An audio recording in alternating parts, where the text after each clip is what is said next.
Hi friends, welcome to Sri Vidya cooking vlogs. ఈరోజు తయారు చేసుకోబోయే రెసిపీ చింతగింజల వడ. మనం చింతగింజలను వేస్ట్గా పడేస్తాం కదా అండి, వాటితో కూడా వడను ఎలా ప్రిపేర్ చేయాలో ఈ వీడియోలో చూపిస్తాను. గింజ వడలను ప్రిపేర్ చేసుకునే ముందుగా చింతగింజలను వేయించుకోవాలి. అందుకు కడాయి పెట్టుకొని కడాయిలో 1 కప్ చింతగింజలను తీసుకొని వేయించుకుంటున్నాను. చూడండి, ఈ విధంగా చింతగింజలు వేగాక పొట్టు తీసుకున్న తర్వాత చింతగింజలను ఓవర్ నైట్ నానబెట్టుకోవాలి.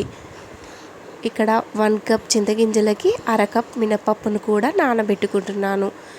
నానబెట్టుకున్న చింతగింజలను చక్కగా మిక్సీ జార్లో వేసుకొని అలాగే మినపప్పును కూడా వేసుకోవాలి. 4 పచ్చిమిరపకాయలు, తగినంత సాల్ట్ను వేసుకొని గ్రైండ్ చేసుకోవాలి. చేసుకున్న మిశ్రమాన్ని ఒక బౌల్లో తీసుకొని అందులో 1 టేబుల్ స్పూన్ జీలకర్రను వేసుకొని 4 వెల్లుల్లిపాయలను సన్నగా కట్ చేసి పెట్టుకొని కూడా వేసుకోవాలి.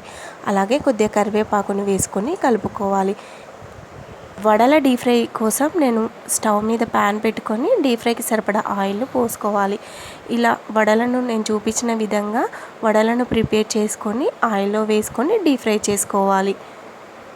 ఆయిల్లో వేసుకున్నాక వడలు ఒక 2 మినిట్స్ తర్వాత ఇలా పైకి తేలుతాయి కదా, అప్పుడు టర్న్ చేసుకొని ఇంకొక సైడ్ కాల్చుకోవాలి. చూడండి, వడలు రెడీ అయిపోయాయి. ఆయిల్ నుండి సపరేట్ చేసి స్టవ్ ఆఫ్ చేసుకొని సర్వ్ చేసుకుంటే చాలా టేస్టీగా ఉంటాయి.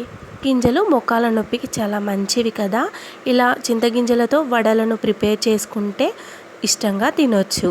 ఈ వీడియో కనుక మీకు నచ్చినట్లయితే లైక్ చేయండి, షేర్ చేయండి, అలాగే సబ్స్క్రైబ్ చేయండి ప్లీజ్.